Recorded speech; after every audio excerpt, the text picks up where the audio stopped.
మనం ఇక్కడ ఎంత సేఫ్టీగా ఒక భద్రత, ఒక ఆర్మీ, ఒక మిలిటరీ సైన్యం మొత్తము మనకి అండగా ఉంది. మొత్తం అంతా బార్డర్స్కి మొత్తం అంతా ఒక కంచెమారి నిలబడేసినారు అనమాట. ఇప్పుడు అక్కడ బయట ఎక్కడ యుద్ధాలు జరుగుతున్నాయి, అక్కడ మొత్తం మిసైళ్ళు వేస్తున్నారు. ఒక 3 days బ్యాక్, 3 రోజుల కిందట శ్రీలంక దగ్గర సీ కోస్ట్ అంటారు, అంటే సముద్ర తీరం దగ్గర ఏం జరిగిందంటే ఒక ఇరాన్ షిప్ ఆయిల్ చేసి తీసుకొని పోతుంది వాళ్ళ దేశంకి. ఎందుకంటే వాళ్ళ సైడ్ యుద్ధాలు జరుగుతున్నాయి. ఇక్కడ యుద్ధాలు ఎవరెవరికి జరుగుతున్నాయంటే ఇరాన్కి, ఇజ్రాయెల్కి. సో వీళ్ళిద్దరు దేశాలు, ఇజ్రాయెల్ ఎక్కడ ఉందో మనకు తెలియదు. నిజం చెప్పాలంటే అది లెబనాన్ దగ్గర ఉంది, అంటే సౌదీ అరేబియా, అరబ్ కంట్రీస్ అనమాట. మొత్తం అంతా అక్కడ ముస్లిమ్స్ ఉంటారు. వాళ్ళు సంథింగ్ ఏదో మాట్లాడుకున్నారు, గొడవలు ఏదో స్టార్ట్ అయినాయి. అది చంపుకునేది, మిసైల్ వేసుకునేది వరకు పోయినాయి.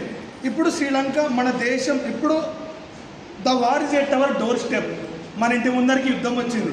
ఇది ఎంతవరకు తెలుసో, ఎంతమందికి తెలుసో నాకు కూడా తెలియదు. మన శ్రీలంక దగ్గర ఒక షిప్, దాని పేరు IV-35 అని షిప్. అది చాలా పెద్దది, ఓన్లీ ఆయిల్ క్యారీ చేస్తుంటుంది. అది అక్కడ దాన్ని మిసైల్తో కొట్టేశారన్నమాట. కింద సబ్మరైన్ అని చెప్పి నీటి లోపల నుంచి పోతుంది అది షిప్. దాని నుంచి మిసైల్ కొట్టింటే షిప్ అనేది పేలిపోయింది. మన ఇండియాలో కన్యాకుమారి దగ్గర నుంచి 375 కిలోమీటర్లు వస్తుంది మనకి.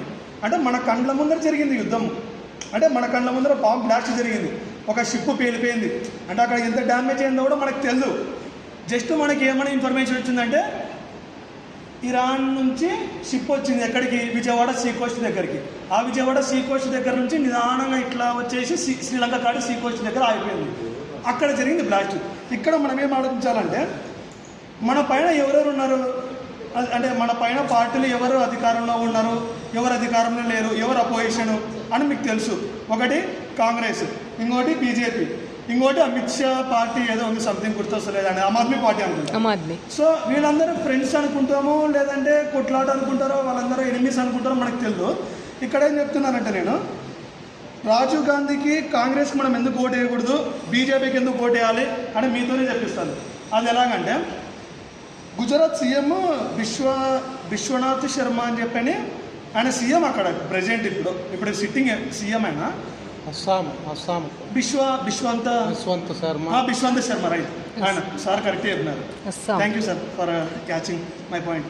అయితే ఆయన ఏం చెప్పినాడంటే మన పాలనలో ఏం జరుగుతుందంటే మన ఢిల్లీలో ఆడ పైన ఏమైతే జరుగుతుందో, ఎక్కడైతే ఆ పైన పార్లమెంట్లో ఏదైతే సభ జరుగుతుందో, మన ఎంపీలు ఎమ్మెల్యేలు అందరూ అక్కడ ఏదైతే వింటారో, మన ప్రొడక్షన్, మన జీడిపి, మన ఎకానమీ అంటే డబ్బు, మనకి ఎంత ఆదాయం ఉంది, ఎంత ఎగుమతులు వస్తున్నాయి, మనం ఎంత ఎక్స్పోర్ట్ చేస్తున్నాము, ఎంత ఇంపోర్ట్ చేసుకుంటున్నాము.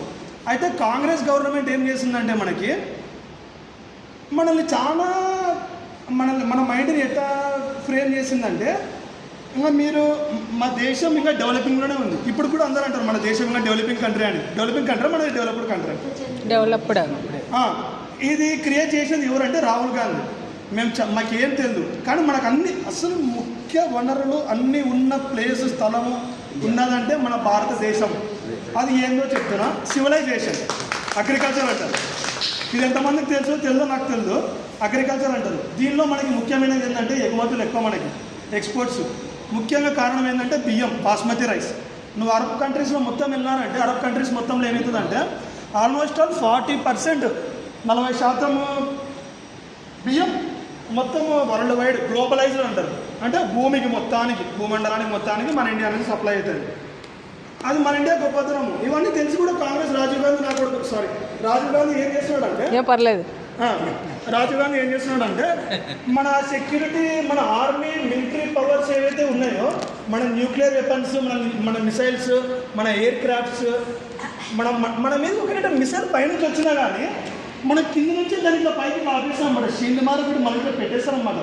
పైనుంచి మిసైల్ పడుతుంది అనుకో, కింద నుంచి కొడుతుంది పైకి మిసైల్. ఆల్మోస్ట్ ఆల్ దానికి ఇట్లా ఒక టార్గెట్ ఫిక్స్ చేస్తారు, దానికి అటు వెళ్ళిపోతుంది.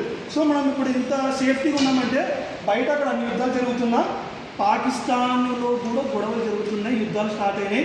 జస్ట్ 2 days బ్యాక్ నిన్న కూడా జరిగింది. అయితే ఎప్పుడేం చెప్తున్నా అంటే అక్కడ గొడవలు, అక్కడ మిసైల్ అక్కడ పడుతున్నా కానీ మన బార్డర్ అంటే ఏం పెద్ద కాదు, వాళ్ళకి మిసైల్ రావడం. కొట్టినారంటే దెబ్బకి ఎగిరిపోయిన ఢిల్లీ అయినా కానీ, జమ్మూ అండ్ కాశ్మీర్ అయినా కానీ కింద కాశ్మీర్ అయినా మనం వచ్చిన కర్నూలు అయినా ఆంధ్రప్రదేశ్ అయినా, అవునా కదా? అయితే ఇక్కడ ఏం చెప్తున్నా అంటే అన్ని సేమ్ అన్ని దానిలో మనము అంత భద్రత ఉన్నాము. దీనికి కారణం ఎవరు? మోదీ. మనం ఓటు ఎవరికి వేయాలి? మోదీ. బీజేపీకి వేయాలి. సార్ మోడీకి వేసినా పర్లేదు, మీరు బీజేపీకి వేసినా పర్లేదు, ఇద్దరు ఒకటే మనకి. మనం మోడీకి ఎందుకు వేయాలంటే మనకి యోగి ఆదిత్యనాథ్ అని ఒక యూత్ ఉన్నాడు, ఒక యోగి ఆదిత్యనాథ్